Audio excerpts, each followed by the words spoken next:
নবী করিম সাল্লাল্লাহু আলাইহি ওয়াসাল্লাম একদিন রাত্রে বেলায় স্বপ্ন দেখলেন। তিনি সকাল বেলায় ফজরের পর সাহাবাদেরকে নিয়ে বসলেন। সাহাবাদেরকে নিয়ে বসার পরে সাহাবাদেরকে বললেন, আমার প্রিয় সাহাবা, আমি আজ রাত্রে এমন একটা স্বপ্ন দেখেছি।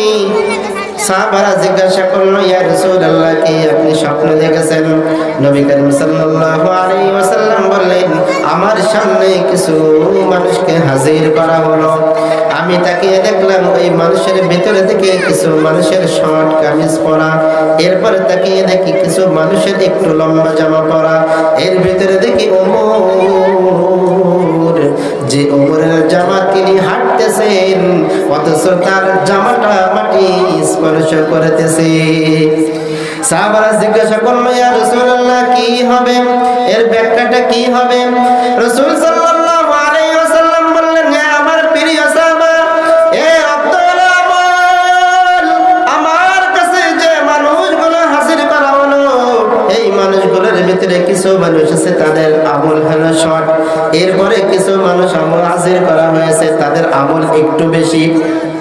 এর ভিতরে ওমরকে আমাদের সামনে হাজির করা হয়েছে। এই ওমরের নেক এত বেশি যে মাটি পর্যন্ত তার জামাটা ছুঁয়ে যাইতেছে। একজন জিজ্ঞাসা করল, ইয়া রাসূলুল্লাহ, তাহলে আবু বকরের কি খবর? রাসূল সাল্লাল্লাহু আলাইহি ওয়াসাল্লাম বললেন, আবু বকরের তো স্পেশাল। আবু বকর হিজরতের যে সময় আমার সাথে দিয়েছে, আল্লাহ তাআলা তার উপরে খুশি হইয়া গিয়েছে। আমি নবী আজ ঘোষণা করে দিলাম, সারা পৃথিবীর যত মানুষ আছে যাদের নেক আমল এক পাল্লায় যদি দেওয়া হয়, আর আমার আবু বকর রাদিয়াল্লাহু তাআলা আনহুর আমলের নেক যদি এক পাল্লায় দেওয়া হয়, তাহলে ওই যে হিজরত আমার সাথে করেছিল ওই রাতের আমল যদি এক পাল্লায় দেওয়া হয়, তাহলে সারা দুনিয়ার নেক আমল থেকে আমার আবু বকরের ওই রাতের নেক আমল ভারী হয়ে যাবে। বলেন সুবহানাল্লাহ। এর ভিতরে আবার একদল মানুষ আছে, তারা বলে, এত আমল করে কি লাভ, এত আমল করে কি লাভ? যারা মোটে কিছু করে নাই তারাই হলো এমন নরাত্মক কথা বলে। এই জন্য আমাদের সবসময় আমল করে যেতে হবে। জানি না আমাদের কোন আমল কবুল হয়ে যায়, জানি না কোন আমলটা আল্লাহ তাআলা গ্রহণ করে নেবেন। আল্লাহ তাআলার কাছে সবসময় আমরা আমল করতে থাকবো। যদি একদিনের আমলটাই আল্লাহ তাআলা গ্রহণ করে নাই, কবুল করে নাই, হয়তো হতে পারে ওই একদিনের আমলের বিনিময় আল্লাহ রাব্বুল আলামিন আমাকে আপনাকে জান্নাতের মেহমান বানিয়ে দিবে। বলেন সুবহানাল্লাহ। এই জন্য আমাদের সকলের কিন্তু সবসময় আল্লাহ তাআলার স্মরণকে আমাদের মনের ভিতরে রাখতে হবে। আল্লাহ তাআলার ভয় তাকওয়া আমাদেরকে নিতে হবে। তাহলে আল্লাহ রাব্বুল আলামিন বলেন, ইয়া আইয়ুহাল্লাযীনা আমানু তাকুল্লাহ ওয়া কুনু মা'আস সাদিকিন। আল্লাহ রাব্বুল আলামিন বলেন, হে আমার প্রিয় বান্দারা, আমার ইমানদারেরা, তোমরা আমি আল্লাহ তাআলাকে ভয় করো এবং যারা সত্যবাদী তাদের সব সময় তাদের সাথে লেগে থাকো। তাহলে আল্লাহ তাআলাকে ভয় করতে হবে। আল্লাহ তাআলা বলেন, যদি কোনো বান্দা আমাকে ভয় করে তাহলে কি হবে জানো নেই? যদি কোনো বান্দা আল্লাহ তাআলাকে ভয় করে তাহলে তার জন্য অনেক আমল করা বড় সহজ হয়ে যাবে।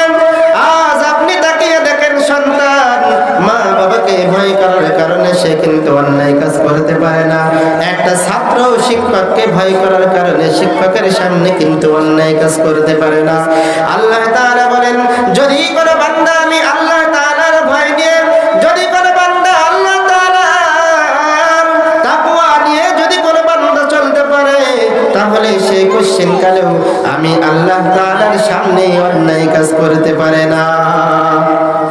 সে যখন কোনো অন্যায় কাজ করবে সাথে সাথেই মনে করবে, আমি যে অন্যায় কাজ করতেছি আল্লাহ তাআলা তো আমাকে দেখতেছে। আমি মানুষের সামনে মিথ্যা কথা বলতেছি, আল্লাহ তাআলা তো আমাকে দেখছে। আমি ওজনে ফাঁকি দিতেছি, আল্লাহ তাআলা তো আমাকে দেখতেছে।